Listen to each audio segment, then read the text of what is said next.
That's just one way, or one of the examples as far as when it would be a good idea to play beyond your own side of the board. Unless you have castled,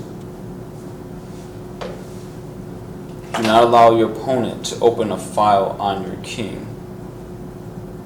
So in other words, if your king is out in the open, don't allow your opponent to open a file. What that means is the files, as I mentioned in a previous video, the files are your letters. Your A file, B file, C file, D file, E file, F file, G file, and H file. Opening a file would be something like this. Take that piece, and then this piece gets taken back. You have an open file. The E file is completely open now. That opens up the queen to come out. That opens up for castling, development. Rooks come out, and you have open file, unguarded, because the pawn that you had protecting that file is gone. So that's what not allowing an open file means, or that's what an open file means. Basically, the pawn is gone that was protecting the file, and you have not castled with your king. Do not pin your opponent's king's knight before he has castled, particularly if you yourself have already castled on the king's side. Pinning means attacking a minor piece behind which stands a more valuable one. For instance, if a bishop attacks a knight and a queen stands diagonally behind the knight is said to be pinned because it cannot move without the queen being captured by the bishop. And to explain that briefly,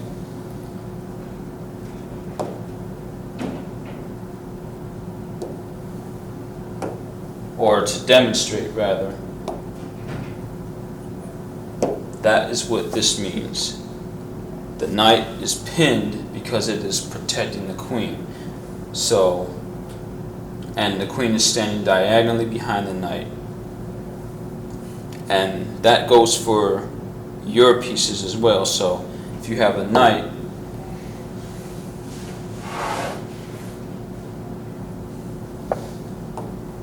you do not want to allow your knight to be pinned in front of your queen. Now, usually if you've castled, your bishop may be out, and you can castle, and then you can move your knight. But this is what the knight being pinned means.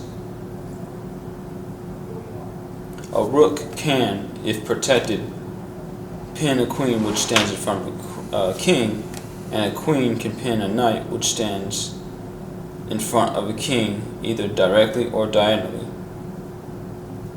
Never exchange pieces if such exchanges result in the development of your opponent's pieces. So, for example, a perfect example,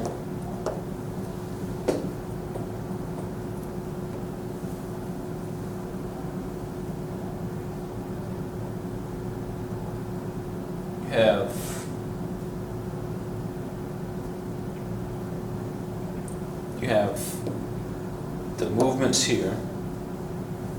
Both pawns come out, and then both queens come out. Well, take this queen, and now all of a sudden, black has developed his knight, and you've exchanged a piece, but now you're a move behind. And so now by the time you move your knight out, they can move out a second knight, and your development is slightly worse than the opponent's. As a general rule, and this is the final tip, well, the second to last tip, if you will, As a general rule, do not exchange bishops for knights in the early part of the game. And I'll clarify that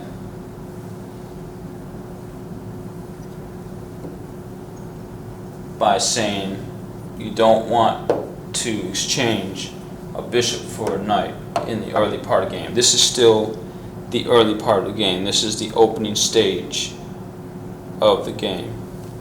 So by doing that, you lose your ability to get down the board with your bishop, because the bishop is very important in the beginning of the game and throughout the game. It's more important than the knight, especially in the end game. If you want to exchange a bishop for a knight, it's best to do it in the end game if you're up by a pawn or so. And I'll give a quick example of that.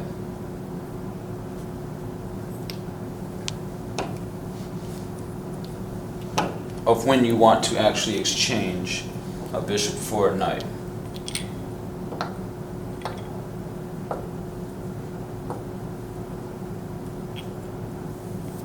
The game is coming down to the wire and all the major pieces are off the board, and you just happen to be up by a pawn or two.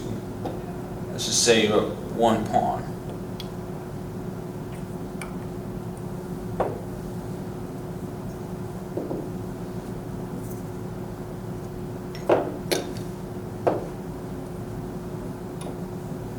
It's coming down to the wire, and you have your king here.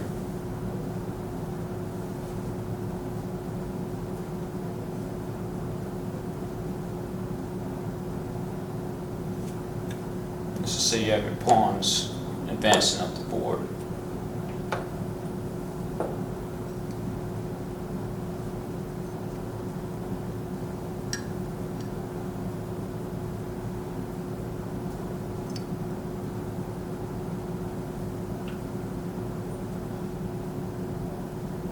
And you have this position, for an example. Your king is being checked, but the pawn is also being attacked. White's job is to not let the black knight take this pawn. If that happens, the game is a stalemate. So it is crucial in this part of the game to exchange bishop for the knight. Like so. King moves up, white wins because white will eventually queen. Because the king can't move here, that's guarded by the king, can't move here, that square is being attacked by the pawn. So the king is forced to move back, move away. It only has these three squares to move to, and this square. These four squares are the only four squares that are legal moves for the king to move to. These other four squares are covered by the king and by the pawn. So moving down there, comes down, eventually queen. That is when you want to make your exchange.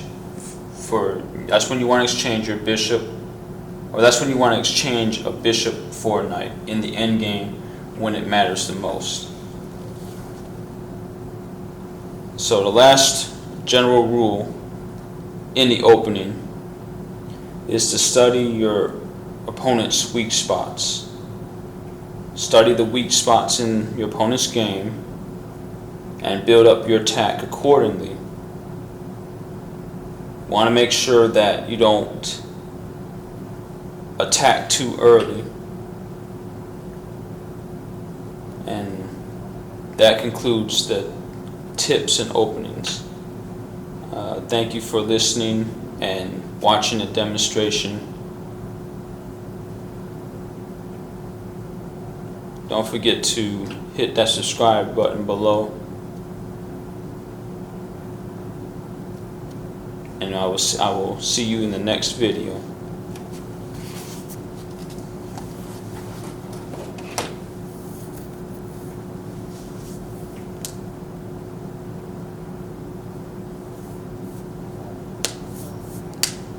That's